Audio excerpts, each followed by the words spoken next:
Olá! Tá começando mais um episódio do Área de Trabalho da Gigahertz. Nessa semana é um episódio muito especial, patrocinado pelo aplicativo Pillow e também pela Sotes Telecom. Eu digo que o episódio é especial porque, além da Bia Kunze, como sempre a garota sem fio que está por aqui, temos também o Alexandre Chiavegato, que é professor livre-docente de Machine Learning em Saúde na USP, que é um assunto que é claro que a gente tem adorado discutir, vai discutir bem mais do jeito mais aprofundado aqui nesse episódio. Tudo bem? Oi, tudo bom? Prazer, obrigado pelo convite. É um prazer conversar com vocês. Se prepara que a gente tem muita pergunta, viu? O pessoal tem muita dúvida, conversei com algumas pessoas aqui sobre o que elas gostariam de saber também na área de saúde, na área de learning, na área de machine learning, e eu vou começar pela pergunta mais óbvia de todas. Alexandre, tudo agora virou inteligência artificial? Boa parte, né? Então, as empresas estão se dando conta, né, que a capacidade que os algoritmos têm de aprender regras de decisão é muito mais profunda do que a capacidade que a gente tem de explicar diretamente essas regras para o computador. Tá? Então, antes, né, o computador ele tomava decisões a partir de regras que a gente estabelecia antes. Tá? Então, aqueles if-then, né? Se isso aconteceu, então você tem que fazer isso. Mas, em geral, essas regras acabavam sendo muito simples, né? Muito básicas e não representavam aí a complexidade de decisões difíceis, decisões inteligentes, né? O que está por trás dessas decisões inteligentes. Então, hoje, cada vez mais, a maioria das empresas, né, principalmente essas do mundo digital, né, como empresas de redes sociais, né, o próprio Google, o Waze e tal, tudo que trabalha com informação digital, está vendo o potencial do uso dessas ferramentas para melhorar suas decisões e permitir decisões melhores, né, em áreas complexas, em áreas difíceis. Então, cada vez mais, né, a inteligência artificial tá comendo o mundo mesmo, né, tá dominando aí boa parte das empresas, né, e hoje a grande maioria das empresas já são empresas de inteligência artificial, já são empresas de machine learning, apesar de fingirem que fazem outra coisa, né? O Instagram finge que é uma rede social, o Twitter finge que é uma rede social, o Waze finge que é um aplicativo de trânsito. No fundo, são empresas de machine learning, a maioria dessas grandes empresas já se deram conta disso, mas 99% das empresas ainda não se deu conta, né? 99% das empresas que são empresas de machine learning já ainda não se deram conta de que já são empresas de machine learning e que precisam se adaptar rapidamente, né? Então, na verdade, né, a grande maioria, né, ainda não se deu conta, mas vai se dar conta aí nos próximos meses, nos próximos anos, que eles são empresas de machine learning e o resto que eles fazem é só uma distração. E é interessante, uma coisa que eu ia, né, te perguntar, a gente viu que, especialmente nos últimos 6 meses, eu acho, a gente viu esse bololô que agora o pessoal até confunde machine learning, IA, data science, IA preditiva, generativa. A gente pode falar dessas diferenças aqui daqui a pouquinho, inclusive. Mas tudo isso, de um jeito ou de outro, existe aí desde o começo da história da computação, né? Não é exatamente uma novidade. Acho que caiu mais agora, agora que as pessoas estão conseguindo interagir, estão entendendo melhor, né, o que significa, a profundidade, o impacto disso. Mas você especificamente, como é que você chegou em machine learning em saúde? Na verdade, assim, o que isso significa, né? Antes de qualquer coisa, e como é que você chegou até aí, porque é uma coisa super específica, né? Agora vai ter um interesse maior, imagino, mas você já tem uma história, uma carreira bacana construída em cima disso quando ainda era meio mato, né?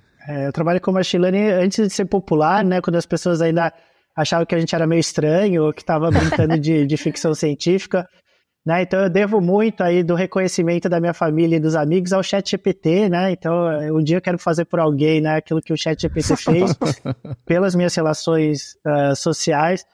Não, mas brincadeira, parece que é um crescimento rápido, né? Porque é a característica do crescimento exponencial, né? Uma hora ele começa a aparecer, né? As pessoas começam a ver, mas nós trabalhamos na área, sabemos que esse crescimento exponencial já começou, né, provavelmente desde 2012, 2014, que foi quando apareceram os primeiros algoritmos que de fato tomavam decisões difíceis, tomavam decisões inteligentes, sendo utilizados na prática.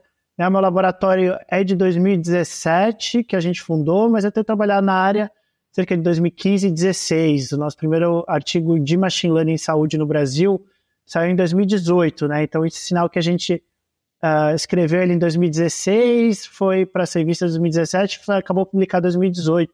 Né? Então a gente já está nisso há algum tempo, né? E para quem trabalha na área tinha muita sorte, porque eu trabalhava com ciência de dados em saúde, né? Eu sou economista de formação e sempre quis otimizar decisões.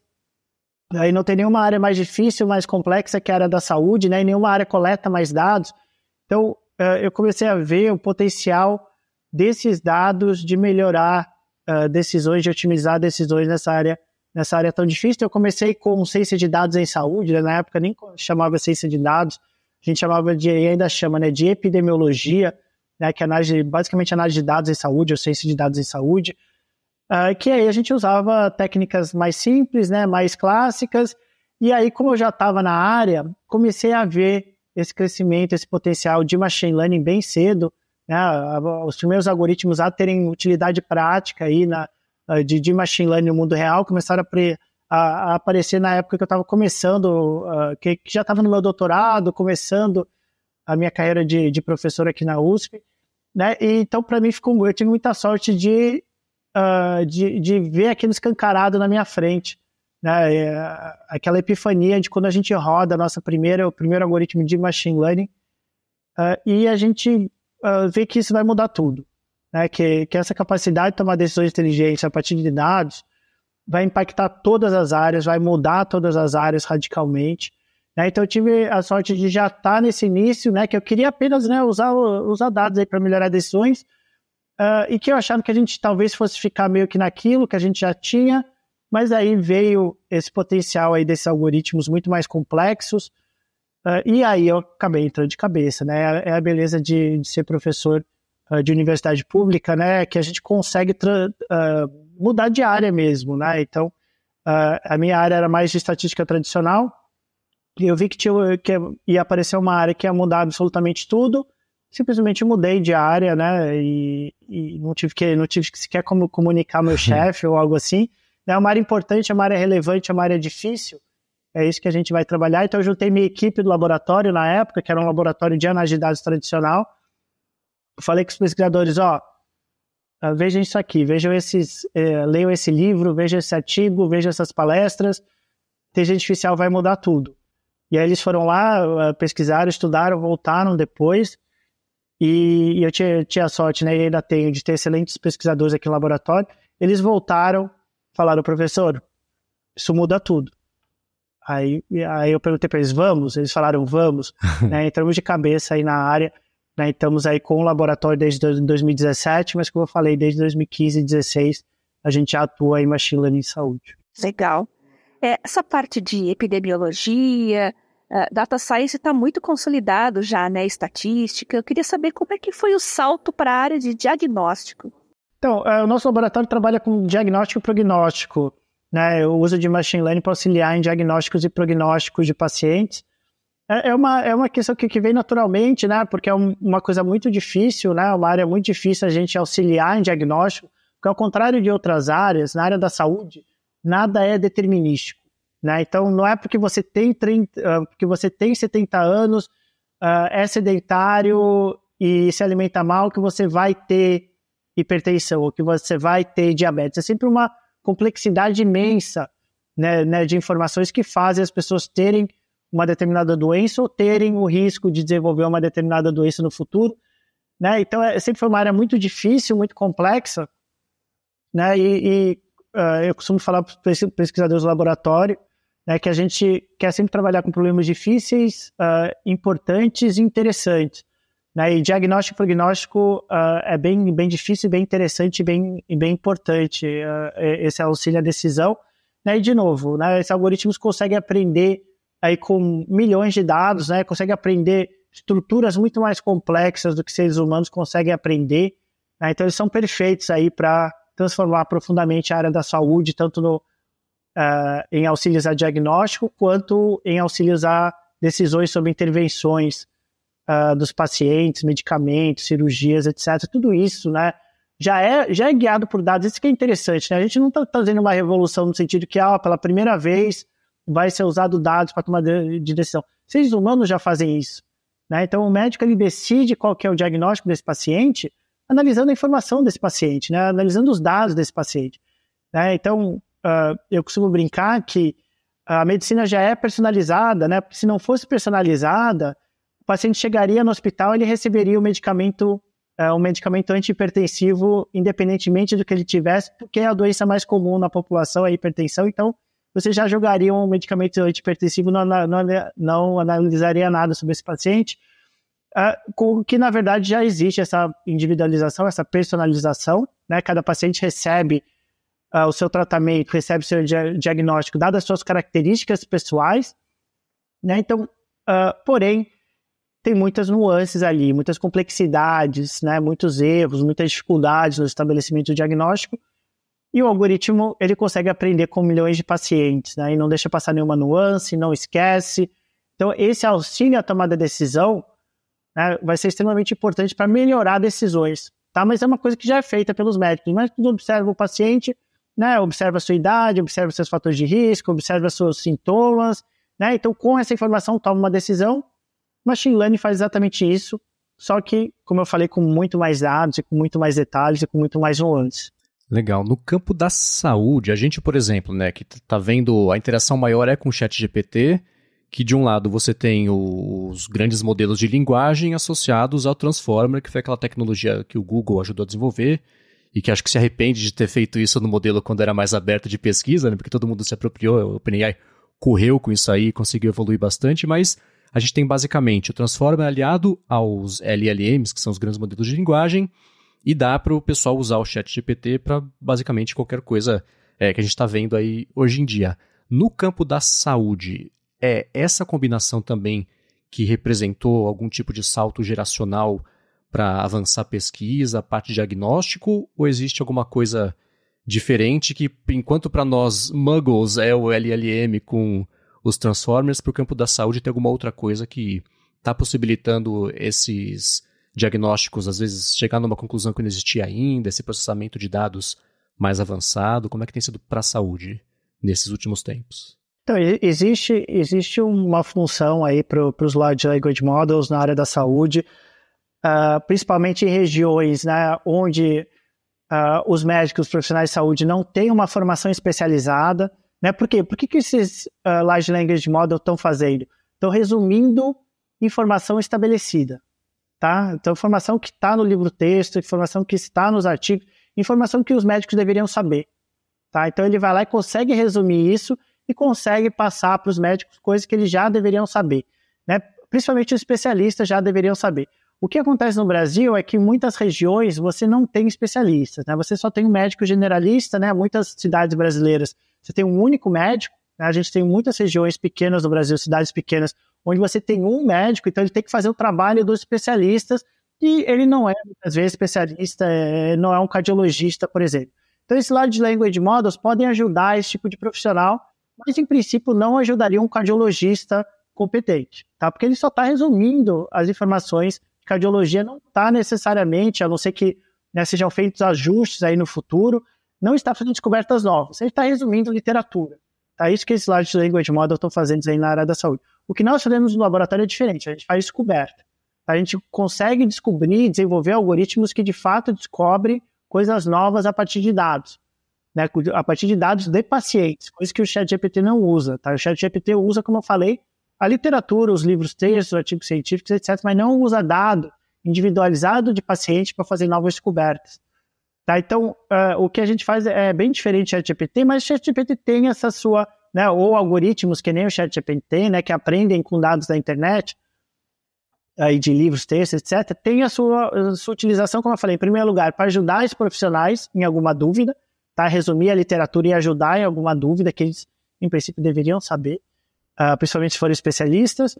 Existem outros usos, né, de potencial desses algoritmos, que seriam, por exemplo, resumir prontuário eletrônico. Tá? Então, você vai lá e passar o prontuário. Então, às vezes, os pacientes, né, se frequentam muito o sistema de saúde, eles têm prontuários eletrônicos gigantescos, né, com vários resultados de exames, com vários resultados de consultas, vários resultados de atendimentos, etc. Né? E um algoritmo do tipo ChatGPT consegue ler aquilo tudo, né, e dar um resumo do que está acontecendo com esse paciente. O que é importante nessa imensidão de dados desse paciente? Né? O algoritmo aprenderia, por exemplo, esse paciente teve um diagnóstico de HIV/AIDS há 5 anos atrás. Isso é fundamental, uma informação que está ali, às vezes perdida no meio daquela bagunça toda de informações, mas ele conseguiria, né, identificar essas importâncias ali, fazer esse tipo de resumos, né, encontrar esse tipo de informação.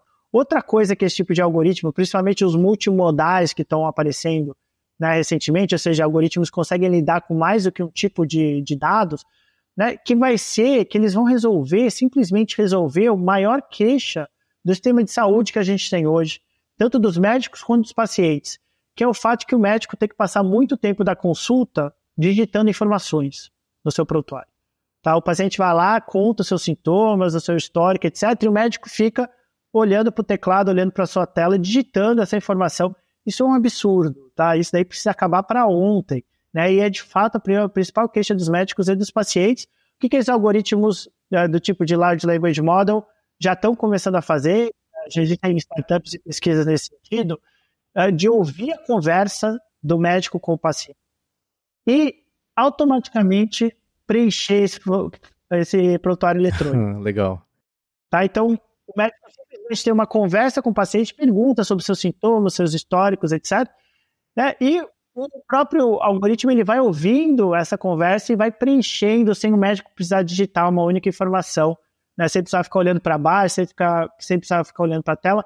No máximo, né, o que a gente pode ter é na tela aparecendo aqui, o algoritmo falando, você esqueceu de perguntar sobre isso, ou pergunte mais sobre essa outra informação, etc. Converse um pouco mais sobre isso, mas nunca ter que digitar essa informação. Isso vai resolver aí quase do dia para a noite o principal queixa do sistema de saúde hoje, que é tanto dos médicos quanto dos pacientes. Então, existe sim um papel para esse tipo de algoritmo de grande porte, linguagem de grande porte, porém, como eu falei, esses algoritmos não fazem descobertas científicas, né, pelo menos dessa forma que eles estão hoje, não fazem descobertas de diagnóstico de paciente, não fazem descobertas de prognóstico de paciente, eles acabam fazendo um resumão assim, do que existe na literatura, que é importante, tá? Mas não altera profundamente o sistema de saúde quanto você desenvolver algoritmos específicos que aprendem com dados específicos de paciente, né, e conseguem auxiliar em decisões diretas. Dos projetos que estão em andamento no seu departamento hoje, qual que é aquele que você tem mais orgulho, que é o que está mais adiantado, mais disseminado, que está recebendo mais feedbacks? Uma das principais pesquisas aí que temos desenvolvido aqui no laboratório é saber, né? Então, a área de Machine Learning em saúde é uma área tão nova que a gente não sabe algumas coisas extremamente básicas aí para o futuro da área, né? Por exemplo, será que um algoritmo que toma decisões inteligentes em São Paulo, será que ele funciona igualmente bem no Rio de Janeiro, por exemplo?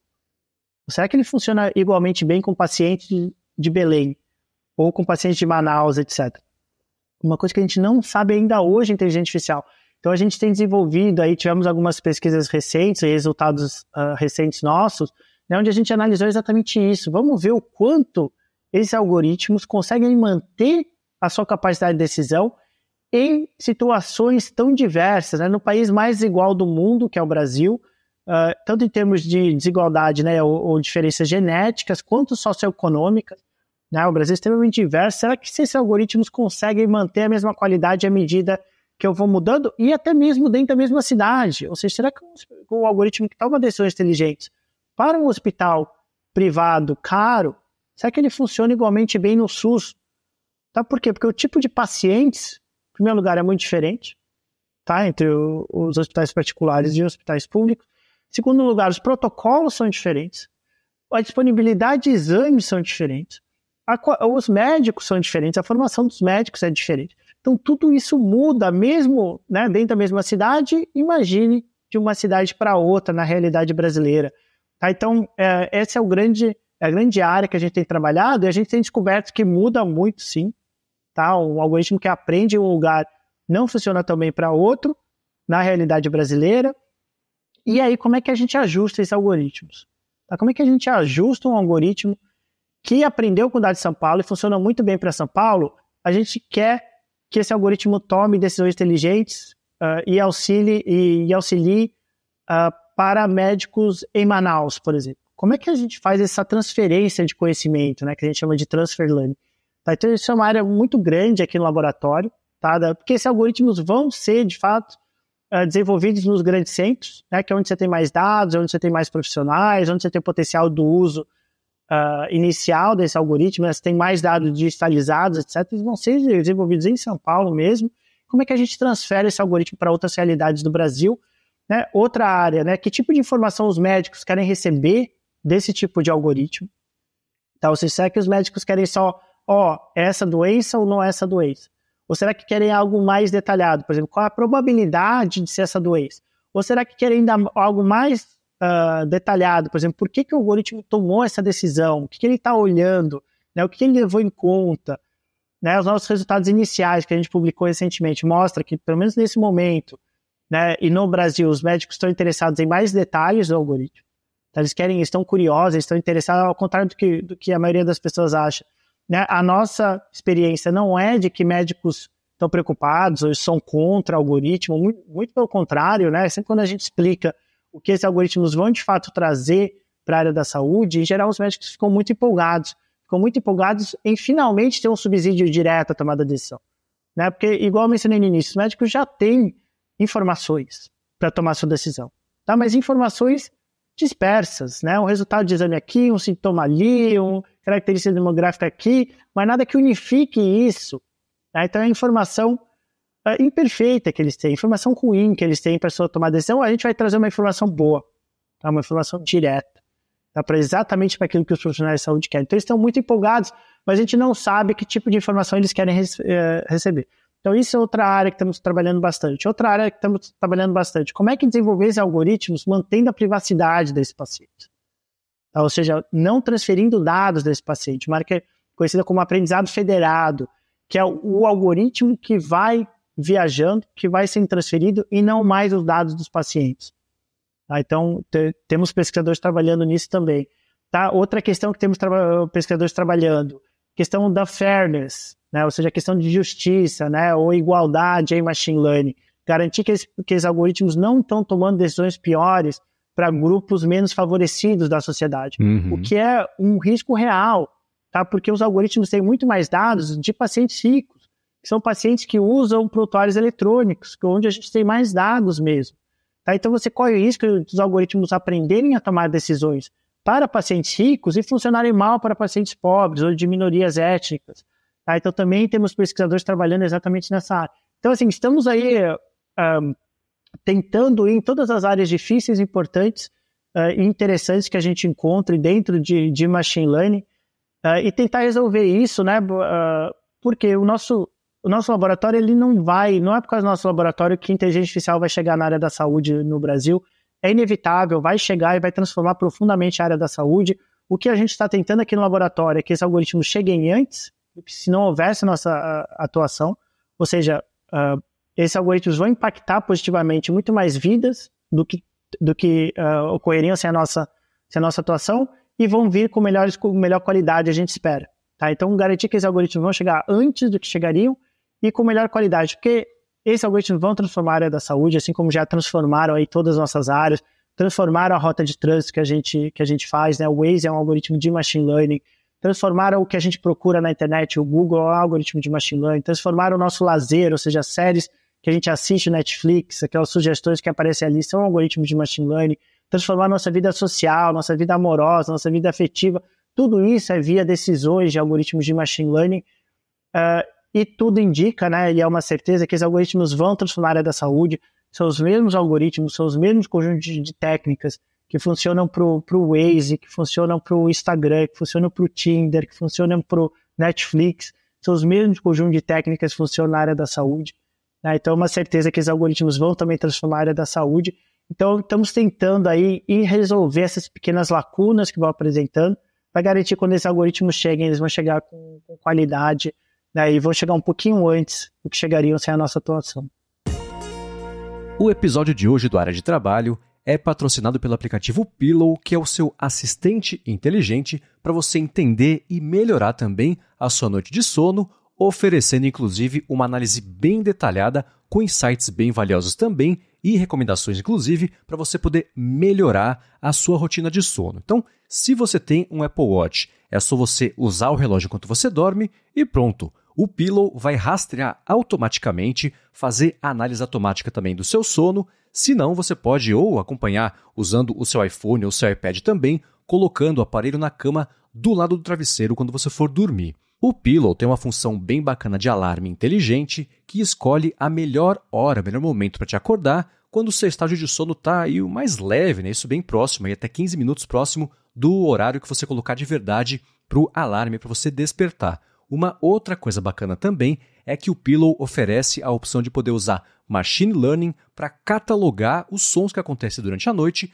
incluindo o ronco, a apneia do sono, fala também e coisa desse tipo. A interface dele é bem fácil de você usar para poder explorar e entender, claro, também melhor aí os seus dados de sono e os algoritmos do Pillow estão sempre em atualização, seguindo aí, ficando em linha com os achados dos estudos mais recentes aí, pesquisas também sobre o sono. Quem usa o Pillow com Apple Watch curte também ver a análise da frequência cardíaca para cada sessão de sono e com isso consegue ver a variação, queda na frequência cardíaca, né? Nível de oxigenação do sangue também e até frequência da respiração, isso tudo durante o sono. Eles têm uma preocupação enorme com privacidade, então todas as informações são criptografadas e armazenadas de forma segura no seu aparelho e também na conta do iCloud se você fizer o opt-in, e a análise do som também nunca deixa o seu aparelho, ela acontece localmente aí no seu iPhone ou no seu iPad. Por fim, para usar o Pillow no Apple Watch, eles oferecem uma série de complicações para você poder, né, ver aí, olhar rapidinho, bater o olho, já entender algum dado específico que você quer ver sobre o seu sono. E para saber mais sobre o Pillow, faz o seguinte, acessa pillow.app, tem link aqui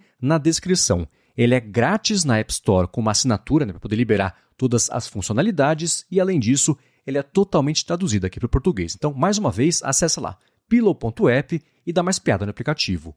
Muito obrigado ao Pillow pelo patrocínio de mais esse episódio aqui do Área de Trabalho e pelo apoio a toda Gigahertz.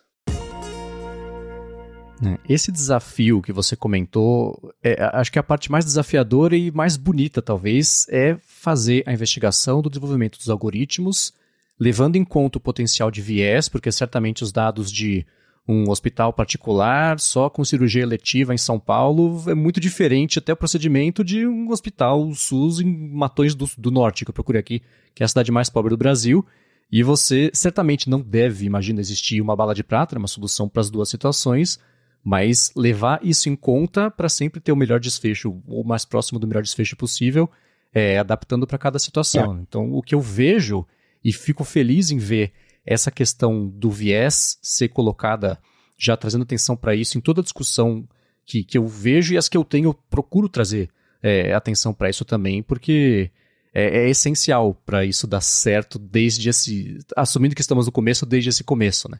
E a gente consegue ter grandes ganhos de escala com isso, né? Nós somos um grupo de pesquisa, né? Puramente pesquisa. Então, todas as nossas descobertas são automaticamente divulgadas, né, de código livre, em artigos de fácil acesso. Tá? Então, não é uma coisa que fica capturada assim, por um determinado grupo ou determinada empresa.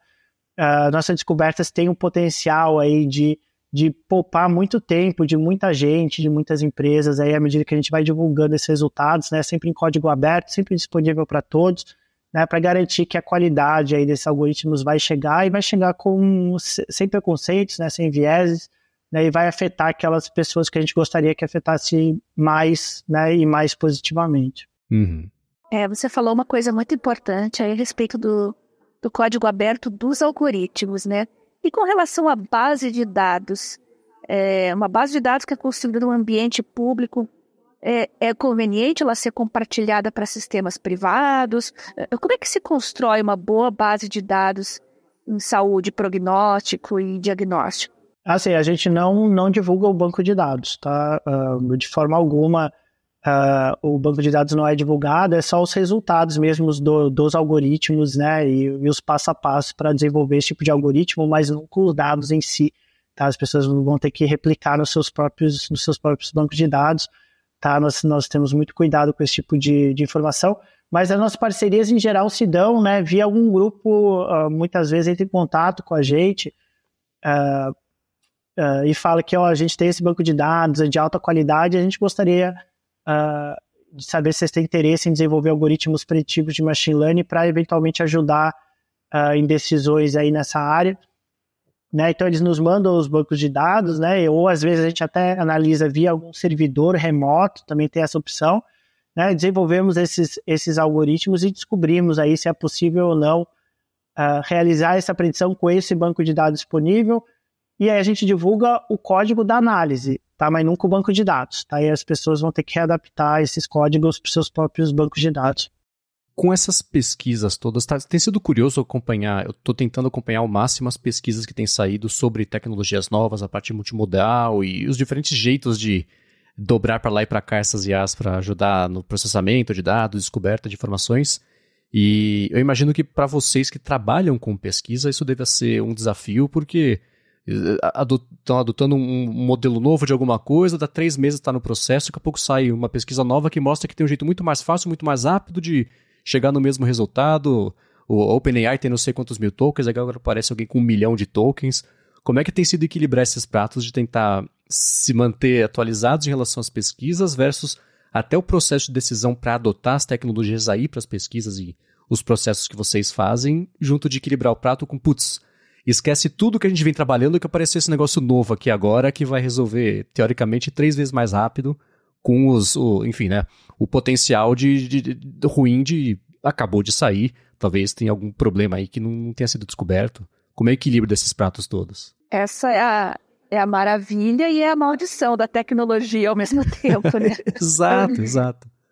Eu diria que eu acho que é extremamente empolgante, né? A gente está numa área que ela muda tão rapidamente e novos resultados mais interessantes e melhores vão aparecendo a todo momento, né? Para quem é curioso, para quem é cientista, né? Isso daí é perfeito, assim, porque a gente vai acompanhando as mudanças, né? Então aparece um novo algoritmo, os alunos apresentam no laboratório, a gente coloca o algoritmo em prática, a gente testa as novas técnicas de otimização, as novas técnicas de explicabilidade que vão aparecendo.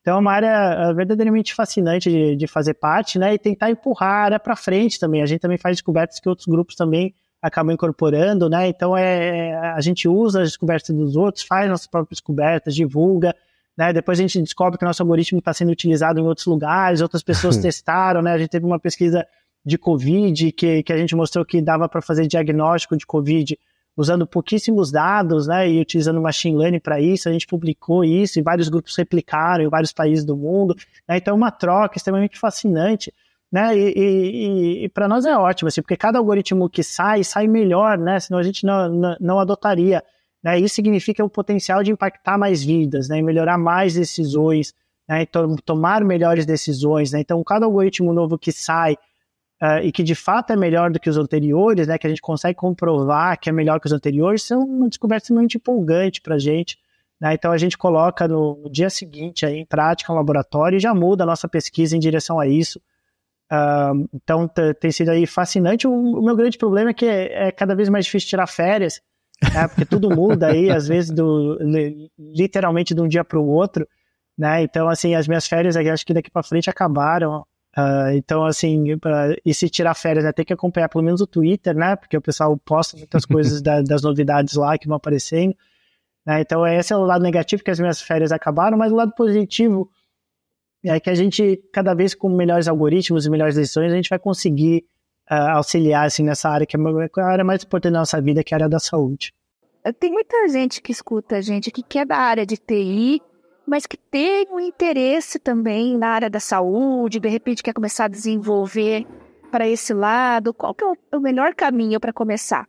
A boa notícia é que o conhecimento está todo online, né? O conhecimento de machine learning, de inteligência artificial, está basicamente online. Então, hoje, todo mundo que aprende inteligência artificial, na grande maioria, aprendeu boa parte, né, do seu conhecimento online. A gente dá o nosso curso aqui na Faculdade de Saúde Pública da USP de Machine Learning, mas aí a gente ensina coisas mais imediatas, né, mais de fronteira, né, coisas que a gente aprende na prática e que às vezes não estão nos livros textos, não estão nos tutoriais, né, que a gente foi testando e foi funcionando e foi adotando, mas o básico aí da área, ele está disponível online sim.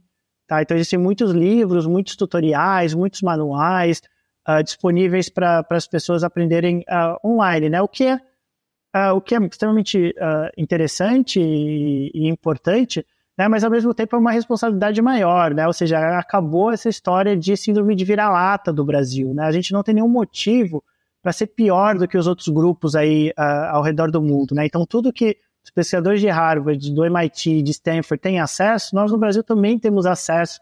Tá? Então a gente consegue, a gente não tem nenhum motivo para ficar atrás deles, né? Isso é extremamente libertador, né? E também traz um pouco de responsabilidade aí para a gente, para o que a gente faz, né? E que aumenta um pouco essa questão de que a gente tem que estar sempre atualizado, né? Então sai uma novidade de machine learning, em geral sai um pacote no Python disponível para todos, né, do mundo inteiro, né? E a gente tem que rapidamente atualizar isso para o Brasil, porque o conhecimento ele tá online para todos, né? Então é uma recomendação que eu sempre faço, né, para o pessoal aí que tem interesse em machine learning, aproveitar isso, né? Aproveitar que hoje a gente tem pouquíssimos cursos de graduação de inteligência artificial, começaram a aparecer alguns, né? Existem algumas universidades no Brasil que já têm aqui e ali graduações de inteligência artificial, mas a grande maioria das pessoas que trabalham com inteligência artificial vieram de outras áreas e buscaram conhecimento online. Tá? Então, por exemplo, eu sou economista, tá? Tenho muitos alunos aqui no laboratório, a gente tem médicos, estatísticos, matemáticos, cientistas da computação, fisioterapeutas, farmacêuticos, né? Então, todo mundo com a sua própria formação, seu próprio interesse, e foi atrás de aprender machine learning aí nos conhecimentos online e depois no nosso curso aqui na faculdade para aprender em geral, né, os truques do dia a dia, né, da prática do desenvolvimento de algoritmos. Mas em geral a grande maioria, e eu aprendi online também, né? Quando eu aprendi machine learning não existiam cursos de machine learning presenciais aqui no Brasil e na maior parte das universidades aí do mundo. Hoje já existe essa opção, mas o conhecimento está online, então recomendo bastante aí as pessoas começarem a ir atrás, né, a pesquisar sobre isso. A gente tem a minha disciplina de pós aqui na Faculdade de Saúde Pública da USP, tá no YouTube, tá? Porque em 2021 a gente deu a disciplina de forma remota, né, por causa da pandemia. A gente aproveitou e gravou e colocou tudo no YouTube, no site do laboratório, no canal do laboratório do YouTube, chama LabDAPS, Laboratório de Big Data e Análise Preditiva em Saúde. Então está disponível gratuitamente online e vários outros grupos aí ao redor do mundo fizeram algo parecido, né? Disponibilizaram as suas aulas, os seus manuais, seus tutoriais online. Então tem muita informação online sobre machine learning, né? Então é uma área assim, realmente que a gente precisa de mais pessoas, é um dos motivos pelos quais a gente divulga bastante. E porque, devido à sua importância, assim, precisamos trazer mais pessoas. Estamos falando aí de decisões reais, importantes do dia a dia, que podem ser muito melhoradas com a chegada de mais profissionais na área. Tá? Então tem muitas oportunidades aí de curso online, de manuais online. Legal. Eu tenho tentado me manter atualizado o máximo possível, mas as fontes ainda, pelo menos para mim, tá uma coisa muito difusa. Não consegui achar um lugar que centralize informações de qualidade ou os estudos, né? Eu sei, por exemplo, que existe o site Archive, que eu descobri recentemente, que é o Archive, né? O X no meio, que sai muito estudo que não foi revisado por pares ali, acho que uma espécie de pré-publicação. Você comentou o Twitter também como uma fonte que dá para se manter atualizado, acho que sabendo onde procurar e quem seguir. As suas fontes, quem que você recomenda para quem quiser encontrar lugares com estudos atualizados, informações atualizadas a respeito disso, tirando ali um pouco de ruído ou de tirando um hype ou sei lá, enfim, as suas fontes quais são para se manter atualizado?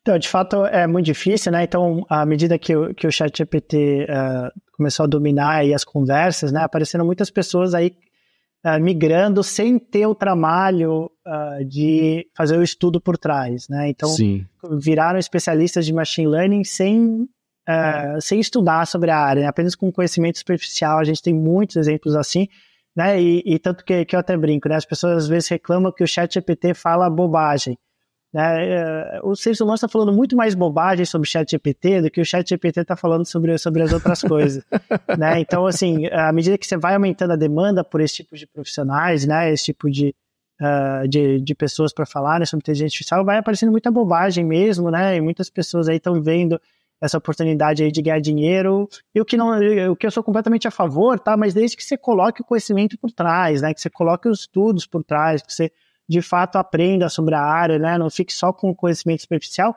que é uma área muito difícil, é uma área muito complexa, que envolve muitas nuances, que você tem que ir muito a fundo, né? Entender programação, entender estatística, para não ficar repetindo coisas erradas, né? Ou sensos comuns, ou clichês desatualizados, etc. É preciso muito conhecimento por trás, né? Então, como é que eu filtro, né? Eu particularmente filtro, eu sei as revistas científicas principais da área, né? Eu sempre acompanho os artigos que estão saindo, a gente lê, os alunos trazem no laboratório, a gente tem reuniões diárias no laboratório com todos os cerca de 30 pesquisadores. Hoje a gente faz remota, né? Online, mas a gente faz basicamente todos os dias essas reuniões. E aí o pessoal vai trazendo, professor, eu li esse artigo aqui com essa técnica, eu vi esse novo algoritmo que um lugar aqui utilizou, vamos testar, algum pesquisador testa, apresenta o artigo, né, eu mesmo encontro alguns, eu sugiro para alguns pesquisadores apresentarem nas nossas reuniões, tá? Então a gente vai, a primeira fonte é a fonte científica mesmo, né, preferencialmente avaliada por pares, mas igual você mencionou, na área da ciência da computação tem esse histórico, né, de publicar em pré-print, né, principalmente no archive, como você mencionou, que daí tem muito lixo também dentro do archive, né, exatamente porque não é avaliado por pares, mas na área de machine learning de saúde a gente tem umas revistas que são bem rigorosas aí de machine learning de saúde, então em geral os artigos têm sido melhores, né, então a gente acompanha isso e à medida que você encontra um pesquisador que você acha que é interessante ou da tua área de pesquisa, né, seguir no Twitter, né, o Twitter ele tem os seus problemas, né, e está cada vez mais tóxico, né, pelo menos essa é a sensação que a gente tem, mas tem muitos pesquisadores que ainda estão lá e que estão divulgando aí, vão divulgando seus artigos, vão divulgando as suas aulas, suas descobertas, os seus algoritmos, então fazer essa filtragem aí sobre quem seguir no Twitter é bem importante. Porque, de novo, né, tem muito lixo, né, a tendência é aparecer cada vez mais lixo, viu? Acho que a tendência só é piorar bastante, porque um dos grandes problemas da área, né, é se chamar machine learning, né, ou inteligência artificial, que aí fica parecendo que o trabalho é todo do computador ou da máquina. Sim. Né? Quando, na verdade, 99% do trabalho é humano, tá? Muito trabalhoso desenvolver algoritmos de machine learning. Mas aí as pessoas que vêm de fora, né, acham que é apertar um botão, às vezes, né, que aí a máquina faz tudo, você joga o banco de dados ali, o algoritmo resolve tudo, né, então você cria esse incentivo para as pessoas quererem estar na área, porém não quererem colocar o trabalho de estudar bastante e de se desenvolver na área de programação e estatística, e isso acaba gerando naturalmente muito lixo, tá? Então eu recomendaria seguir os pesquisadores sérios da área, ler os livros textos sérios da área. Tá, e depois, à medida que você tem esse conhecimento sólido da área, aí sim, né, começar a ler os blogs, essas coisas, porque você já consegue sozinho diferenciar a qualidade da baixa qualidade, né, e aí sim consegue aprender o que precisa via essas fontes alternativas, né, que não passaram por alguma revisão antes. Tá. Eu não quero te colocar em nenhuma saia justa acadêmica, mas tem nominalmente as pesquisas, contas ou livros, enfim, que você recomende, vem aqui que você consegue já separar melhor o joio do trigo? Então, o livro clássico aí que muita gente usa, né? Então, para quem está começando, né? Eu costumo recomendar o livro Mãos à Obra, né? Que é Mãos à Obra, Machine Learning com Python, alguma coisa assim, que tem em português, tá? É um dos livros mais vendidos aí sobre Machine Learning. Costumo ler muito livro-texto, porque eu sempre gosto de voltar para o básico, eu sempre gosto de encontrar erros, na verdade, né? Porque à medida que a gente já sabe, a gente vai encontrando, e é assim que a gente aprende, né? Saber analisar criticamente até os livros-textos. E por ser uma área muito nova, tem erro mesmo em livro-texto, tá? Por isso que é importante a gente sempre ter várias fontes críveis, né? De qualidade, né? Mas às vezes passam aí, vira e mexe, encontro alguns erros mesmo em livros-textos. Mas é sempre bom voltar para o básico, né? E esse é o melhor livro de Machine Learning básico que eu já li, né? Em inglês é Hands-on Machine Learning, em português é Mãos à Obra, Machine Learning com Python, uma coisa parecida assim. Então, essa é uma primeira fonte muito boa de Machine Learning. Também tem o Python Machine Learning, também é um livro clássico. Então, eu começaria, para quem está começando mesmo, eu começaria com os livros texto. Tá? E aí, mas o problema de Machine Learning, né, é que o livro texto que sai hoje, né, ele foi escrito há 2 anos atrás, né? Isso é uma pequena eternidade para Machine Learning, né?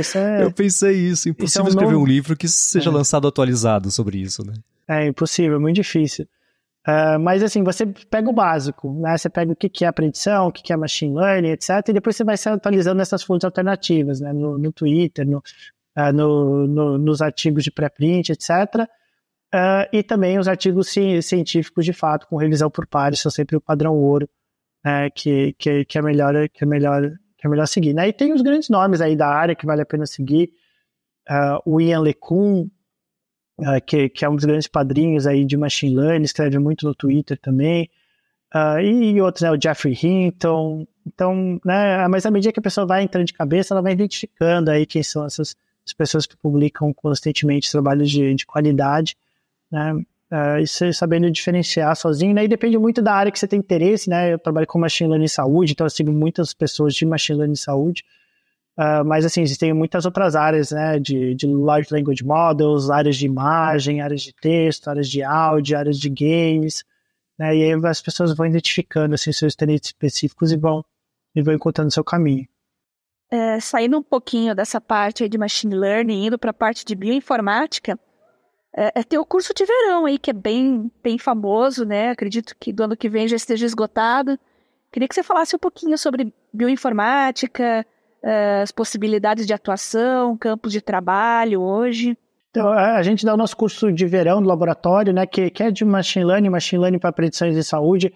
As inscrições costumam abrir em outubro, né, porque aí a aula é ministrada, a disciplina é ministrada fim de janeiro, início de fevereiro. Tá? Então, na verdade, eu estava hoje mesmo, né, elaborando a ementa do curso de 2024, que provavelmente vai mudar, né, é um pouco injusto aí com a área, né, eu tenho que fazer uma ementa 7, 8 meses antes do curso, né? Mas eu coloco meio que geral na ementa, né? E obviamente as novidades vão aparecer até lá. Mas daí ele é aberto a todos, tá? Então fiquem atentos aí às redes sociais do laboratório, principalmente o nosso Instagram, que é LabDAPS, e também o nosso LinkedIn, que é onde a gente costuma postar aí as novidades aí do laboratório, o que a gente vai divulgando, os nossos artigos científicos, etc. E então daí é aberto para todo mundo, né? E tem muitas oportunidades como um todo, né? Não só em machine learning, mas como na área de bioinformática como um todo. E te dá uma base, né? Mesmo que você descubra, né? Eu quero ir para o mercado financeiro. A área de bioinformática te dá uma base assim, de análise de dados muito forte, né? E além do que você faz um mestrado e doutorado numa área interessante, né? Numa área que você sente que está tendo impacto significante, né? Ou positivo no mundo. Né? Então te dá esse incentivo a mais para você ir a fundo na área, né? Para você aprender de fato machine learning, para você aprender de fato análise de dados, ciência de dados. Né? Então é uma área muito interessante aí de fazer mestrado e doutorado, mesmo que, como eu falei, você acaba indo para empresas, para a indústria.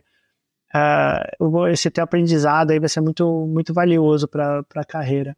Porque é o mesmo, né? Como eu falei no início, são os mesmos algoritmos, né? Os mesmos algoritmos que funcionam para o mercado financeiro, para o Google, para o Instagram, são os mesmos que funcionam na área da saúde, né? Então, com o benefício de te dar aquele incentivo de estudar e ir a fundo, sabendo que você pode ter um impacto possível na área da saúde. E a questão de tempo para que esses algoritmos mesmo estejam prevalecendo em todas as áreas de conhecimento hoje, né? É verdade. Exatas, biológicas e até humanas, né?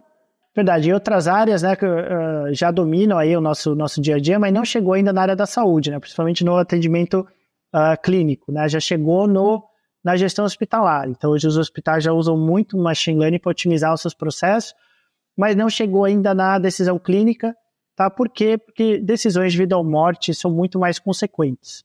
Tá? Não tem nenhum problema o algoritmo, né, ou não tem tanto problema. Um algoritmo que erra, que é o meu melhor amigo no Instagram. Tá? Isso daí tem muito menos impacto direto na vida das pessoas do que um algoritmo que erra o meu diagnóstico como paciente.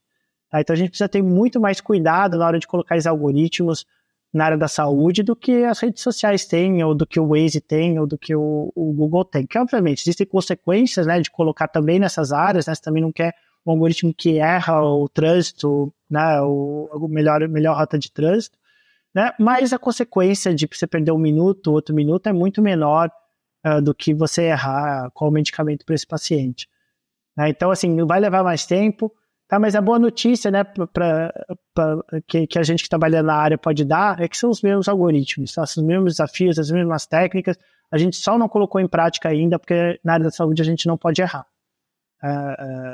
nessas outras áreas não tem nenhum problema errar, o que é muito importante nessas outras áreas, porque essas outras áreas que podem errar, ou podem errar um pouco mais que a gente, vão descobrindo muitas coisas. Tá nesse erro, nessa tentativa e erro, e vão muitas vezes divulgando esses resultados. Né? Então eles descobrem novos algoritmos assim, né? Então o Transform é tentativa e erro. A grande maioria dos algoritmos que saíram nos últimos anos é tudo tentativa e erro. Tá? E é exatamente nessas áreas onde você pode errar que essas descobertas têm sido feitas. Né? Por isso que o Google, a Meta, tem feito tantas descobertas aí de machine learning, e aí eles descobrem isso testando, né, nas redes sociais, descobrem, muitos deles divulgam, tá? E a gente traz para a área da saúde. Testa na área da saúde e vê que funciona em geral, né? Até hoje, sempre, essas grandes descobertas são completamente transferíveis aí para a área da saúde. Então, né, é muito importante que eles tenham essa liberdade, né, que possam de fato errar, porque na área da saúde a gente não pode errar, mas eventualmente vai chegar também. Tá? Então é apenas uma questão de tempo. Você comentou desses modelos, eu vou fazer uma pergunta que talvez ela é potencialmente cretina e talvez eu já saiba a resposta, mas eu quero saber a sua impressão estendida sobre isso, que eu até toquei isso no comecinho do episódio, que é essa questão dos modelos abertos, a pesquisa aberta versus fechado. Você tem o Google e a OpenAI fechando os modelos e as pesquisas versus, por exemplo, o Llama do Facebook, que vazou, mas ainda assim é um modelo aberto que, enfim, gerou bons frutos aí, que tem aparecido e tem possibilitado ferramentas novas, descobertas novas, acelerou, me pareceu, o desenvolvimento disso. E você trabalha com pesquisa, por isso que eu falei, já imagino a resposta, mas assim queria saber suas impressões a respeito disso. Eu acho que existem duas motivações aí a acontecer, né? Primeiramente, a motivação econômica da empresa mesmo, né? E segundo, a motivação da humanidade, né? Então, em primeiro lugar, a motivação econômica é uma área, né, que certamente é o interesse do Google, da Meta e da Microsoft, é a área econômica. Não vamos se enganar que tem algo a mais por trás, né? É uma área em sentidos econômicos, e que por isso que a Meta e o Google e a OpenAI têm feito coisas diferentes, né? Porque eles têm conclusões diferentes sobre isso, se é bom para a empresa deles divulgar livremente ou se não é. Tá? A Meta, né, que tem divulgado esses algoritmos em geral livremente, né? Eu tenho tido, né, uma atitude muito mais open source, né, do que o Google e a OpenAI recentemente. Eles acreditam que divulgar isso livremente permite que as pessoas melhorem o algoritmo, tá? E eles conseguem reincorporar de volta no algoritmo deles, que foi um dos motivos pelos quais, né, o principal motivo, né, pelo qual o ChatGPT cresceu tanto e ficou tão bom tão rapidamente. Uhum. Era esse feedback humano. Tá? As pessoas iam descobrindo os problemas, elas iam avisando, né? Iam colocando um print no Twitter, aqui ele alucinou, aqui ele errou totalmente, aqui não sei o quê. E a OpenAI foi fazendo esses ajustes a partir das coisas que as pessoas foram descobrir. Por isso que o Google levou tanto tempo para divulgar, né? Então eles divulgaram agora o Bard recentemente, né? Que é a versão dele, de certa forma, do novo Bing, tá? Uma versão um pouco de pesquisa com a questão da inteligência artificial conversacional, né? Ou generativa, mais propriamente dito. Eles levaram muito tempo exatamente por isso. O ChatGPT chegou bem antes, conseguiu com esse feedback humano e melhorando seus algoritmos. Tá? Então, um pouco essa ideia que a OpenAI tinha, e já não tem mais, porque eles já são quase que monopolistas da área, né? Ou são, né, os grandes players aí da área de machine learning conversacional. Então eles acabaram, né, como bom monopólio que são, né, acabaram querendo fechar as pesquisas de todo mundo, né? Mas a Meta tem uma visão que a OpenAI tinha até recentemente, que é o quê? Eu vou divulgar aqui, as pessoas vão melhorar, vão descobrir, vão corrigir, eu vou reincorporar isso para minha empresa. Tá? Então são visões econômicas e de mercado diferentes que essas empresas têm. Aí vem nós, né, como seres humanos. Né? Será que a gente gostaria que esses algoritmos fossem abertos ou fechados? De novo, que não é o interesse, não passa pela cabeça do Google, da Meta ou da OpenAI essas motivações. Tá? Por mais que eles falem isso, é uma motivação apenas econômica. Tá? Mas pensando em nós como pessoas, já é uma decisão mais difícil. Né? A gente gostaria ou não que esses algoritmos fossem abertos. Eles sendo abertos, né, você tem o potencial do uso desses algoritmos para áreas importantes e positivas, né, como por exemplo na área da saúde, Porém, você abrindo esse algoritmo, você abre um potencial de criminosos usarem, né? Ou de pessoas mal intencionadas usarem esses algoritmos, fazerem pequenos ajustes e usarem esses algoritmos para aplicar golpe, para roubar dados, para influenciar eleições, né? Então, assim, de novo, em nenhum dos dois casos a resposta é fácil, tá? Mas cada um vai seguindo aí o seu caminho, né? Nós trabalhamos exclusivamente na área da saúde. Nós divulgamos, sim, né? Porque os nossos algoritmos aí, né, são nossas descobertas, né? Em princípio, não são desse tipo de algoritmo, né? Que tipo, permite dar golpe, né? São algoritmos que aprendem a partir de dados de pacientes, né? Eles não conseguem fazer outra coisa além disso, tá? Mas esses algoritmos mais gerais podem ser readaptados aí para essas possibilidades aí danosas para a sociedade. Então, é uma resposta difícil, eu acho que precisa ser analisada caso a caso, né? Para que esses algoritmos foram desenvolvidos e para que eles podem ser readaptados para decidir se abre ou não abre esse tipo de algoritmo. Bom, da minha parte aqui, eu só vou encerrar depois, eu vou mandar um abraço aqui em nome do pessoal da Universidade Federal do Paraná, pessoal da Ciência e Computação, Informática Biomédica, tá todo mundo querendo fazer o curso de verão aí, só me perguntavam disso praticamente, mas tem muita gente da área de biológicas interessada em aprender programação hoje, eu acho isso muito legal, biomedicina, biologia, e quais que são as portas de entrada aí para o pessoal que não é da área de TI, não é da área de ciência de computação, começar a aprender uma linguagem, além de Python, claro, é onipresente, né? Talvez R, alguma outra coisa? É verdadeiramente impressionante essa transição que a gente tem tido, né? Principalmente em relação à nova geração, para uma geração baseada em dados, né? O que não era realidade, né? Eu lembro bastante da época de Zika, né? Que foi um surto aí super importante que dominou os noticiários do Brasil por meses e meses. Você quase não via nenhum dado de Zika. Era impressionante quando você não via informação sobre casos novos de Zika, curva de crescimento, média móvel. Você não via nada disso que a gente viu em Covid, a gente não via em Zika. Então, o tipo de reportagem que aparecia de Zika era reportagem com a família das mulheres afetadas, com a mãe, muita coisa de fotos dos bebês. Mas os dados, eu lembro porque eu pesquisava esses dados, né? Eu divulgava esses dados no Twitter.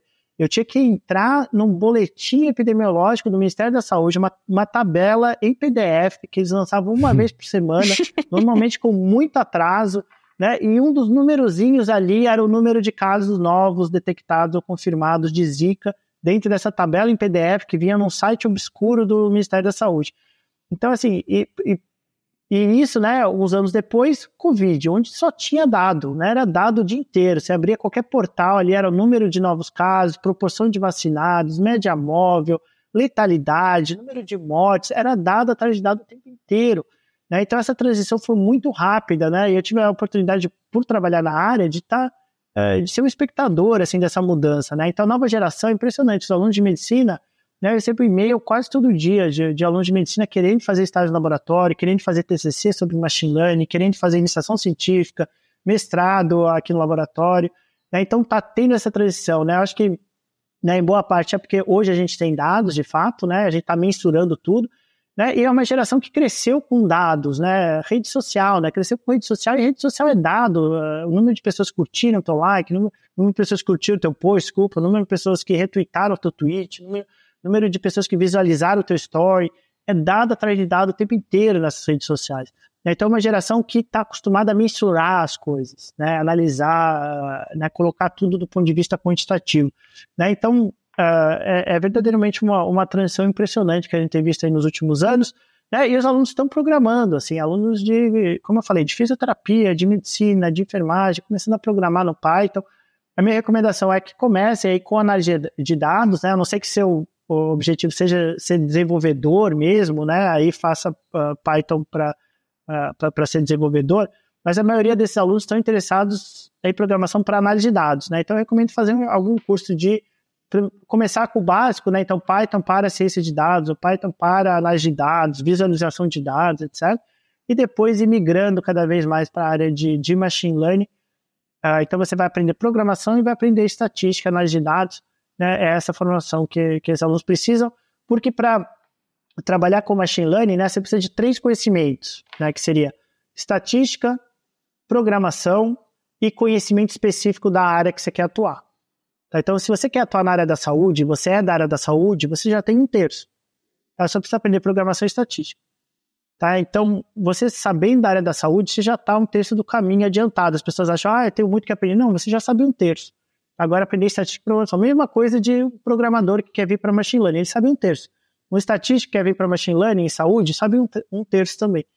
Tá? Então, assim, não se desencorajar, né? É trabalhoso no início, tá? É um conhecimento difícil, que leva tempo, mas que não é impossível de aprender, tá? Não é uma coisa que você nunca vai aprender, tá? Não é uma coisa que... é uma coisa apenas que é muita informação, tá? Muito conhecimento que você precisa ter por fora para ser um bom profissional da área, mas a boa notícia é que você vai chegar lá, tá? Não é algo difícil de aprender a médio prazo, tá? Você vai chegar lá, você vai aprender e vai ficar bem interessante depois de um tempo. No início vai ficar bem chato, né? É normal isso, porque você não vai conseguir ter nenhuma aplicação prática, né? Porque é bem no início, mas à medida que a chavinha virar e você começar a fazer análise de dados, começar a ter resultados, começa a ficar muito, muito legal e muito gratificante. Você mencionou a pandemia, como existia esse volume enorme de dados, né, do Covid, eu tô falando, claro, e eu sei que assim, o contrafactual, ainda mais quando é para ser positivo, o céu é meio o limite, né, dá pra gente imaginar como tudo teria sido perfeito, mas eu sei que, por exemplo, o desenvolvimento da vacina aconteceu meio em tempo recorde, utilizando já uma tecnologia que já existia de combate a vírus, o próprio faseamento dos trials clínicos foi uma coisa meio paralelizada. Esse é o tipo de coisa que, sei lá, se a pandemia tivesse acontecido daqui a um ano, com tudo que a gente está vendo de evolução aí dos modelos e etc., o combate você imagina que teria sido mais eficiente, ou melhor assim, com quanto mais de eficiência, como teria sido mais eficiente o combate com a ajuda dessas IAs para combater uma coisa dessa? Assim, então a primeira expectativa é que não haja uma nova pandemia graças a machine learning. Tá. Via identificação precoce da presença de surtos, né? Então, você conseguir identificar ou via monitoramento de redes sociais, ou seja, né, um algoritmo conseguir entender que as pessoas estão tendo muitas queixas em determinadas regiões, em determinadas épocas do ano, que isso não é comum, e conseguir lançar o alerta, tá tendo... Isso foi uma coisa que foi feita na pandemia, tá? Tem uma startup canadense, Blue Dot, que em 2019, né, fim de 2019, lançou esse alerta, que tá tendo muita queixa de problema respiratório em Wuhan, que não é comum para essa época do ano. Obviamente, ninguém levou a sério, né? A gente não tinha uma pandemia dessa magnitude há 100 anos, mas a gente espera que no futuro você tenha... as pessoas levem a sério, né? Tá tendo muita queixa respiratória, muita queixa de indício de doença infecciosa nessa região, que não é comum para essa época do ano. Vamos investigar e vamos segurar e impedir que esse vírus se alastre. Né? Então, a primeira coisa seria isso, né? Você conseguir impedir mesmo, né? Ou via monitorar a rede social, ou via monitorar o próprio sistema de saúde, né? Onde as pessoas começam a chegar com muitos sintomas de doença infecciosa que não são comuns para essa época do ano. Tá? Você já lançar um alerta, tá tendo muita gente aqui, e o algoritmo identificou que isso não é normal para essa época do ano, né? Ou são sintomas diferentes do que a gente está acostumado e tal, e já vinha um alerta aí para o sistema de saúde impedir que esse surto vire uma pandemia. Tá? Então a primeira forma seria isso. Em segundo lugar, a gente conseguir se adaptar muito mais rapidamente, tá? No sentido de diagnóstico e prognóstico dos pacientes. Tá? Muitos conhecimentos levaram muito tempo para serem solidificados no sistema de saúde com a chegada de Covid. Tá? Então a gente conseguir rapidamente identificar, né, os sinais que fazem com que o paciente tenha essa nova doença. Em segundo lugar, identificar rapidamente a melhor forma de tratamento, né, dado que o paciente tem essa doença. Né? Então, por exemplo, no início foram feitas muitas intubações, né, de ventilação mecânica desnecessárias, né, que tudo indica que levaram a muitas mortes. Então, um algoritmo que rapidamente pega esse tipo de problema e rapidamente direcione ao auxílio à melhor conduta clínica vai ser fundamental. E nas próximas pandemias, a gente espera que a gente esteja preparado. Né? Acho que o grande azar aí do mundo, né, foi que essa pandemia chegou um pouco antes de machine learning conseguir ter um impacto real. A gente espera que nas próximas a gente consiga ter um impacto real e consiga, né, ou prevenir, ou se não for possível prevenir, pelo menos mitigar os seus impactos. Tá, e você é uma pessoa bastante bem informada a respeito disso e você já citou as preocupações meio de mercado ou que já são meio consenso sobre, por exemplo, viés, mau uso, etc. Né? Eu tenho visto, por exemplo, o pessoal tem o PDUM, que é o índice do pessoal que a pessoa tem, do quanto ela tem certeza que essas IAs vão acabar com a humanidade. Para você, assim, pessoalmente, tirando a preocupação que é consenso de mercado, as suas preocupações em relação a essas IA, quais são elas? Em termos de risco existencial, uma coisa que a gente precisa começar a discutir como sociedade mesmo, né? Então, assim, eu e a maioria dos pesquisadores da área, a gente acha que a superinteligência vai chegar, tá? Vai ter um algoritmo que é mais inteligente que os seres humanos, tá? A gente não sabe exatamente quando, né? Essas questões são muito imprevisíveis, né? O exemplo da questão da criatividade, por exemplo, um ano atrás, se falava que a inteligência artificial nunca ia conseguir fazer um quadro bonito, nunca ia conseguir fazer uma poesia, e é exatamente isso que esses algoritmos aí que saíram no último ano fazem, né? Ganham prêmios aí de pintura, ganham prêmios de poesia, né? Então fazem coisas bonitas e criativas, né? Então, só para usar esse exemplo para dizer que a gente nunca sabe que área aí vai ter um forte desenvolvimento aí nos próximos anos, mas não tem nenhum motivo pelo qual, né? Acho que isso daí é basicamente um consenso na área de machine learning. Não existe nenhum motivo pelo qual a gente não vai ter um algoritmo mais inteligente que seres humanos em todas as áreas, né? O que a gente chama de inteligência artificial geral, né?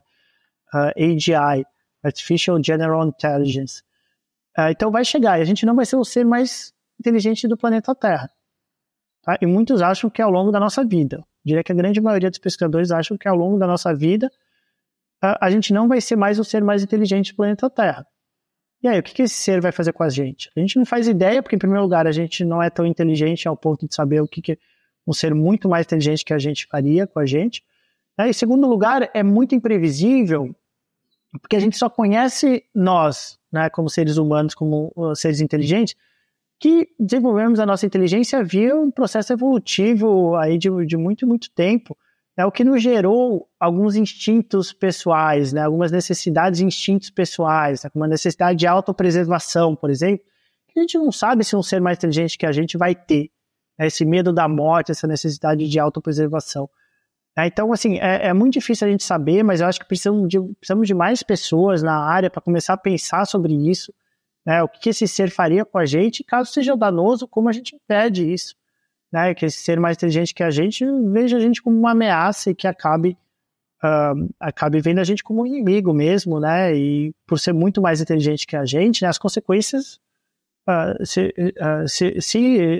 achar que a gente é inimigo, as consequências são desastrosas, né, por exemplo, né, a gente domina o planeta Terra porque a gente é o ser mais inteligente do planeta Terra, tá, a gente não é o mais forte, tá, chega um orangotango aqui, mata todo mundo sem nenhum problema, mas eles não são uma ameaça a nós humanos, porque a gente é muito mais inteligente, nunca vão tomar conta do planeta, tá? E quando a gente não for mais o mais inteligente, tá? O que esse ser vai fazer com a gente?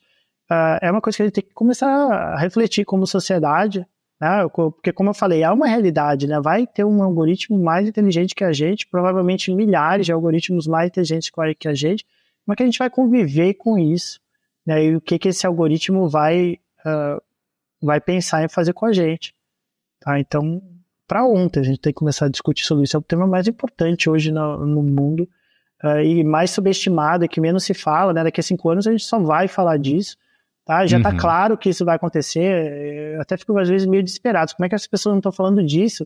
Já tá claro, já tá absolutamente claro que vai chegar essa superinteligência, não sabemos ainda quando, mas provavelmente ao longo da nossa vida, e com potenciais consequências existenciais, assim, então, assim, né, então a notícia daqui a uns anos as notícias vão ser quase todas sobre isso, né, mas já está claro que hoje, já deveria ser hoje, né, a gente já deveria estar conversando sobre isso como sociedade, e ainda é um assunto que está preso aí às páginas de tecnologia, ou pequenos rodapés, etc, mas assim, é difícil de entender como é que isso aí ainda não domina a conversa, porque vai ser uma conversa que a gente vai ter que ter muito nos próximos anos.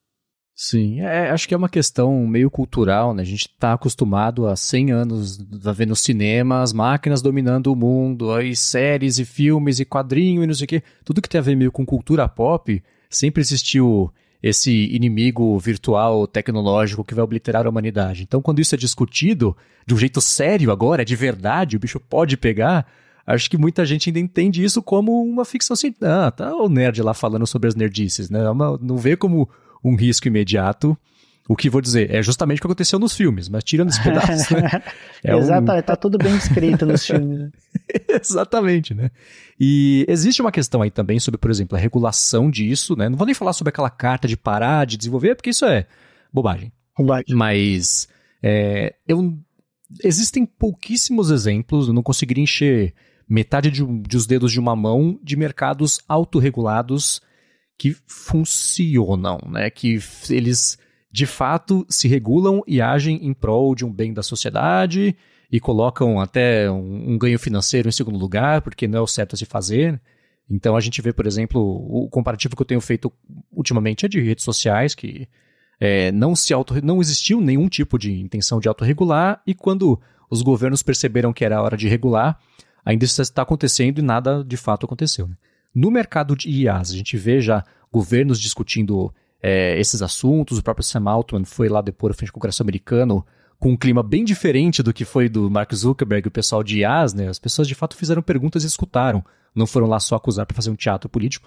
Mas você, como observador e estudioso desse mercado já há bastante tempo, vê o caminho como o de uma autorregulação, vê que o caminho teria que ser um governo, não sei, um governo é uma coisa, nenhum país não adianta, um governo mundial bem informado, ditando como é que isso tem que ser e evoluir. Como é que é para você esse cenário? Eu acho que a gente está num momento ainda muito precoce para pensar em regulação, né? A gente está ainda na pré-história de inteligência artificial, né? Então toda a regulação que sair agora, né, muito provavelmente ou certamente vai ser obsoleta daqui a alguns meses ou vai atrapalhar tudo, porque vai chegar... porque a gente não consegue, né, predizer qual área vai ter um grande desenvolvimento dentro de machine learning ou para qual área machine learning vai acontecer nos próximos anos, ou nos próximos meses até, né? Então, acho que eu costumo dizer que é como a gente querer já criar uma constituição de um governo humano em Marte. A gente nem chegou em Marte ainda, não sabe quais são os desafios, não sabe o que vai acontecer, não sabe como vai ser a vida lá, não sabe... basicamente nada, e você já quer criar uma constituição para a vida humana em Marte. Então, acho que a gente está bem na pré-história ainda de machine learning, né? E eu acho que tem que ter esse debate, mas querer criar uma lei nesse momento, né? Que machine learning nem começou de fato, a inteligência artificial nem começou de fato, né? Em vez de incentivar, né? É a grande questão, né? A gente precisa de mais pessoas na área, né? E a primeira coisa que governos de países com determinadas mentalidades pensam, né, é restringir, é regular, né, vem aí uma nova área completamente transformadora. Não vamos incentivar, não, vamos restringir, vamos regular, vamos proibir, né, essa bem mentalidade aí, e boa parte aí das versões aí das leis que têm saído de inteligência artificial é isso, né, eles fingem, eles colocam, né, no início, né, floreiam, né, que é pelo bem da humanidade, no fundo é restrição e regulação, você não vê nada ali de incentivo, nada de investimento, nada de nada, tá? Essa mentalidade aí de muitos governos aí, de muitos políticos, né? Não é nem uma questão ideológica, é coisa mesmo de político mesmo, de sempre querer proibir inovação tecnológica.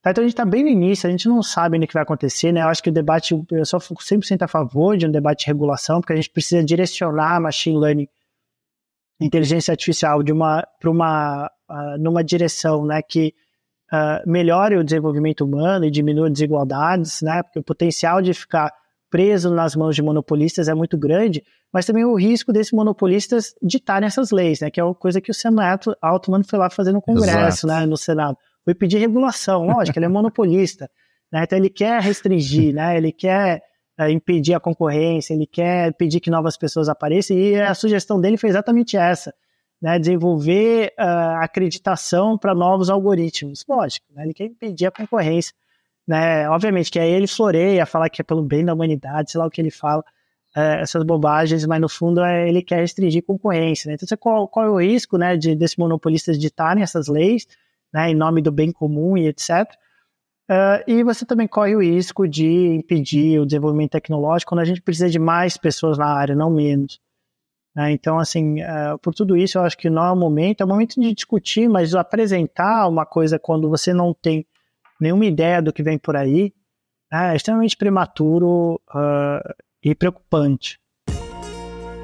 Esse episódio do Área de Trabalho também é patrocinado pela Sotes Telecom, que é uma operadora de voz e dados que oferece soluções de telefonia para empresas e tem um serviço de PBX na nuvem, que é a solução perfeita para a sua empresa ter mobilidade e facilidade na instalação de ramais e de linhas telefônicas. Com o PBX em nuvem da Sotes Telecom, você implementa ramais totalmente pela internet na sua empresa, sem precisar de quebradeira, fiação nova, isso é complicado, né? Com eles não é.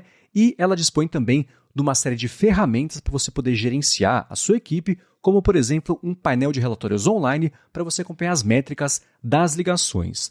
Além disso, com o PBX em nuvem da Sotes Telecom, você tem custo zero na comunicação entre a matriz e as filiais. Então, além de ter facilidade para administrar os ramais e de ter acesso às métricas de ligações da sua equipe, você economiza ainda por cima com a comunicação interna. Uma outra coisa bacana é que nas regiões de São Bernardo e São Paulo, a Sotes Telecom oferece um link dedicado em fibra óptica para empresas.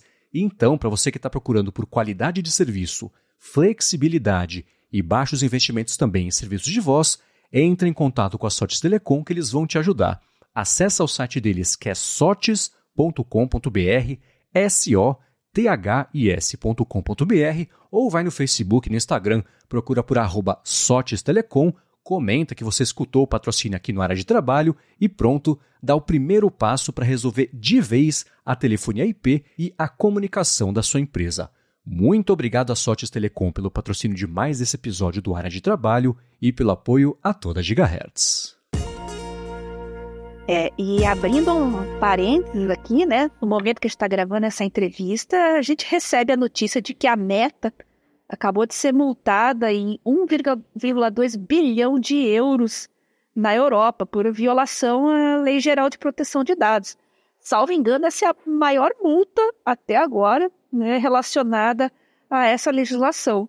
E o motivo foi simplesmente transferência de dados pessoais da Meta Europa para a Meta Estados Unidos. Então veja só como a gente tem muita coisa para se preocupar ainda com relação à privacidade, quanta coisa a gente precisa regular, quanta coisa a gente precisa colocar nos eixos para que isso se desenvolva adequadamente, né? E as pessoas acabam confundindo essa questão de privacidade com a questão de machine learning. Tá, nesse caso aí, de fato, teve um problema, mas que não diretamente tem a ver com machine learning. Teve um problema na garantia da privacidade dos dados dos seus usuários, né? Exato. Né, o que passaria ao lado, né? E a gente já tem LGPD para isso. E é por isso que eu perguntei logo no começo com relação ao compartilhamento de bancos de dados, porque acho que isso é a maior preocupação das pessoas, mesmo dos leigos hoje, né? Ainda mais se tratando de saúde, né? Que são informações tão sensíveis e tão pessoais, eu acho que afeta diretamente as pessoas, né? Ainda mais falando, agora a inteligência artificial está na boca do povo, né? Tem muito artigo, muita opinião aí online, sempre bem catastrofista, vamos dizer assim, né? Então, acho que as pessoas vão ficar mais atentas com relação à privacidade e dados pessoais, né? Existem formas aí da gente evitar essa necessidade, né? Então, como eu tinha falado no início, uma das áreas que a gente tem trabalhado no laboratório no momento é a questão do aprendizado federado, né? Que não precisa mais compartilhar dados, é o algoritmo que vai passear de um lugar para o outro. O hospital mantém os seus dados dentro do hospital, não transfere esses dados para ninguém, o algoritmo vai lá, é transferido para esse hospital, o algoritmo aprende com esse hospital, os dados desse hospital, e depois o algoritmo que vai para o outro hospital aprender com o dado do outro hospital.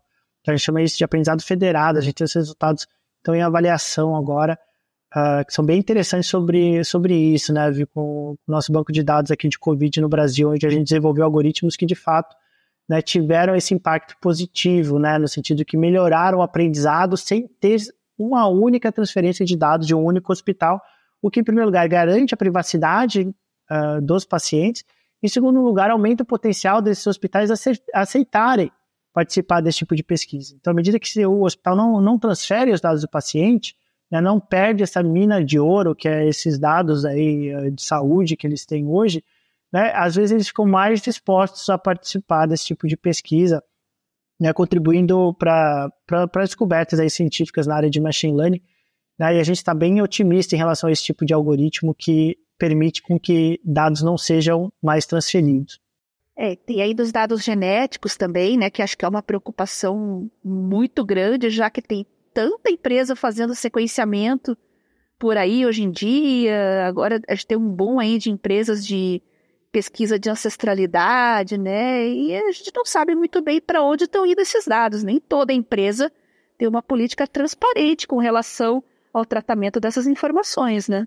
Sim, não, eu acho que é bem claro que eles estão vendendo, sim, os nossos dados, né, então custa, né, quando eu fiz esse teste já faz uns 5 anos nos Estados Unidos, e era uma época que custava $1.000 o sequenciamento genético, e aí eles cobravam 200, tá, exatamente por isso, porque os 800 era o dinheiro que eles iam ganhar vendendo, tá, desde que seja anonimizado, assim, eu não vi problema específico em relação a isso, e acabei aceitando, né, mas obviamente muitas pessoas têm essas preocupações e precisam ter cuidado, e precisam ter essa consciência aí que você está pagando mais barato porque eles vão vender teus dados, né?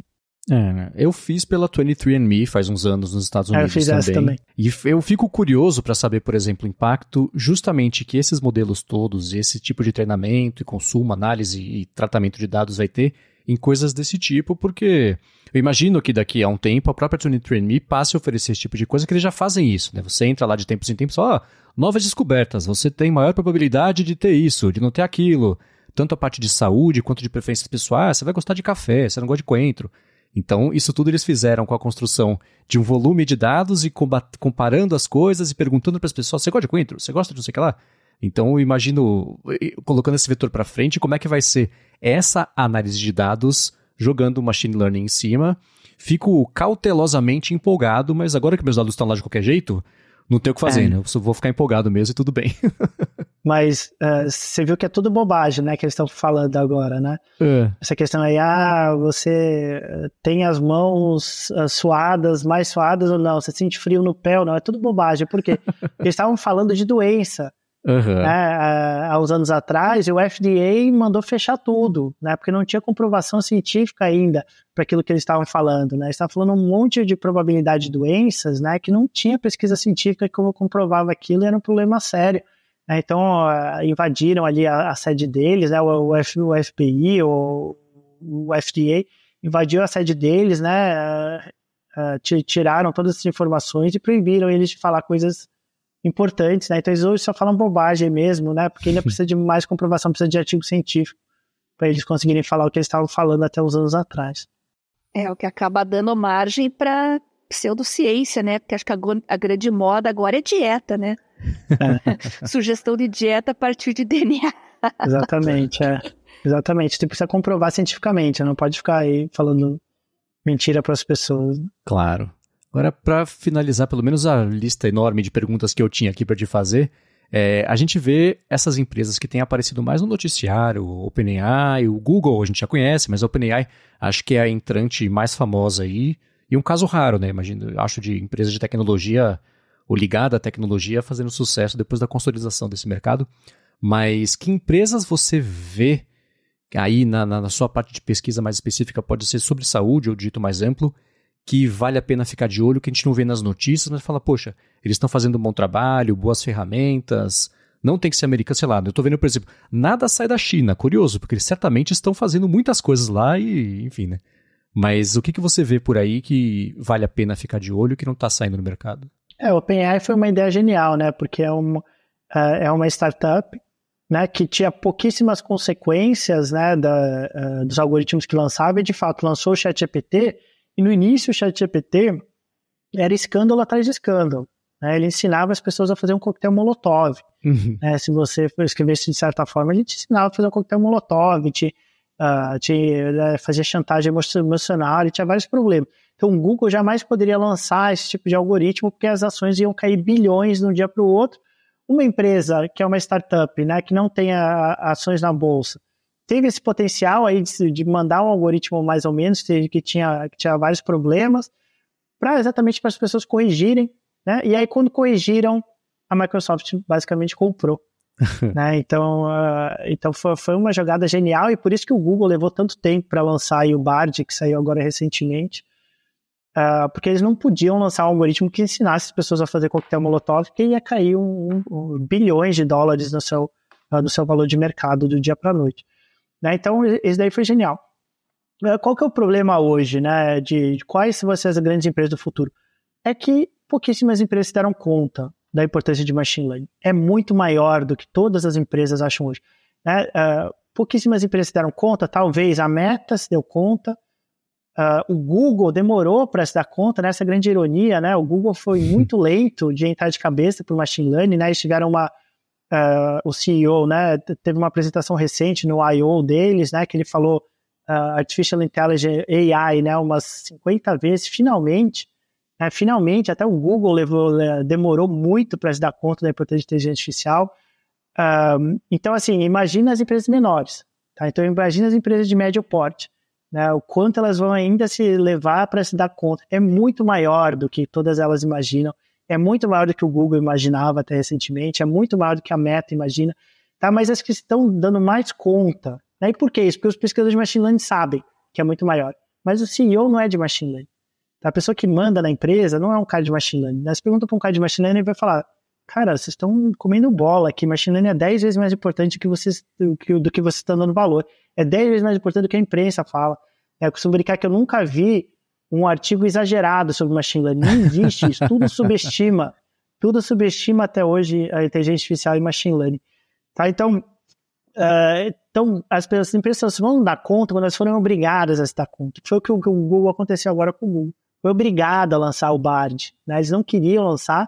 Aí OpenAI, de novo, que é uma empresa de machine learning, com todo mundo ali é de machine learning, né? Todo mundo ali sabia da importância, né? O Sam Altman é um cara de machine learning, né? Não sei se ele roda código, mas ele é um cara de machine learning, né? E ele é o CEO, então ele sabia da importância, né? Ele deu a importância real que machine learning tem.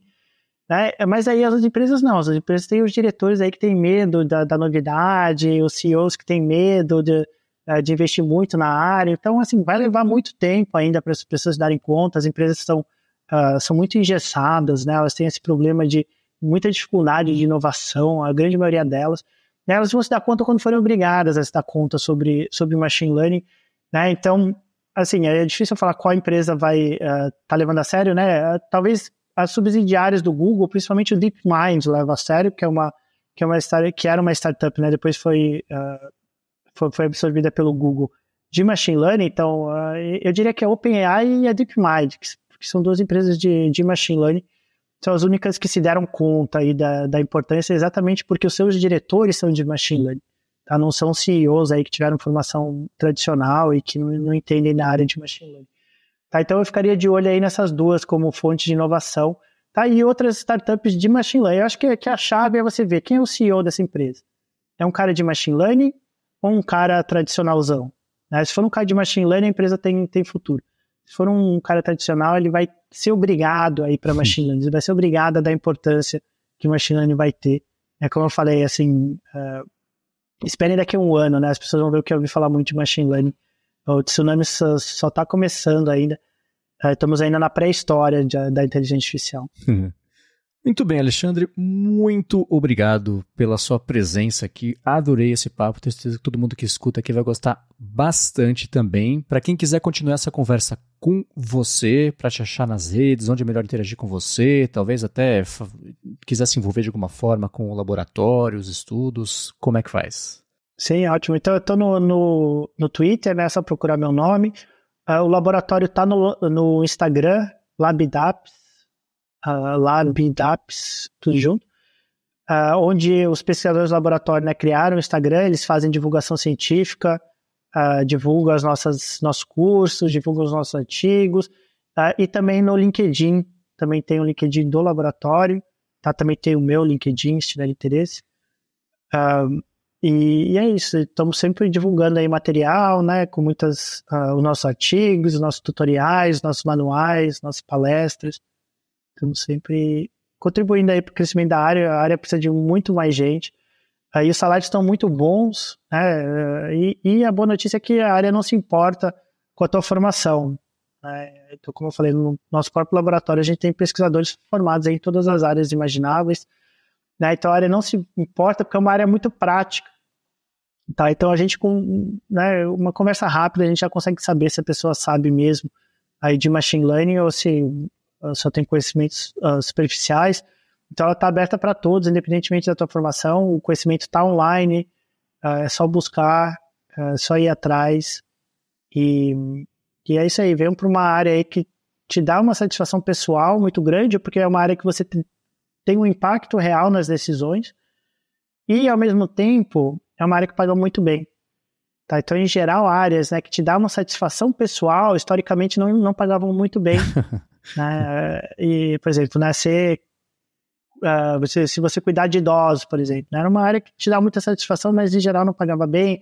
Cuidar de crianças, né, as pessoas têm muita satisfação, mas não pagam bem.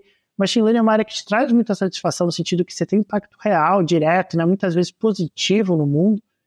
Né, você pode usar Machine Learning para diminuir desmatamento na Amazônia, para melhorar trânsito, para diminuir poluição das cidades. Né, e ao mesmo tempo os salários são muito bons. Né, então eu queria incentivar todo mundo a vir para a área, que estamos precisando de mais gente e precisamos resolver esses problemas aí que têm aparecido, que são desafiadores, são difíceis, mas são muito interessantes. Você falou bastante do Twitter, Alexandre, faltou você deixar a sua arroba para o pessoal te seguir. É Saúde no BR. Saúde no BR, é bem facinho. E tem link, é claro, na descrição também, junto com os links do que a gente comentou de notícia, de estudo aqui que eu for encontrando, eu vou deixar aqui na descrição e vou falar com você, Bia. Bom, para falar comigo no Twitter, @garotasemfio, ou no Telegram, @biacunze. Alexandre, agradeço muito pela oportunidade de a gente conversar, trazer uma luz em cima dessa discussão, e sempre que você precisar divulgar alguma coisa, algum estudo, projeto, curso, pode contar com a gente aqui, inclusive para dar aquele RT esperto legal. No Twitter também, tá bom? Combinado, Bia, obrigado por me terem aqui, foi um prazer conversar com vocês. E sempre que precisarem é só me chamar. Muito bem, essa certamente não será a última vez que você vai passar por aqui. Muito obrigado pelo seu tempo, pela sua disponibilidade. Para falar comigo, quem quiser, eu tô lá no Mastodon ou no Instagram também, como @mvcmendes. Apresento aqui na Gigahertz A Fonte toda segunda-feira e o Área de Transferência também toda sexta-feira. E fora aqui da Gigahertz, apresento o Bolha Dev e também o Hipsters Fora de Controle para a Alura. Muito obrigado mais uma vez pela audiência de vocês. Obrigado também ao aplicativo Pillow e à Sotes Telecom pelo patrocínio de mais esse episódio. E a gente volta na semana que vem. Obrigada, pessoal. Valeu e até semana que vem.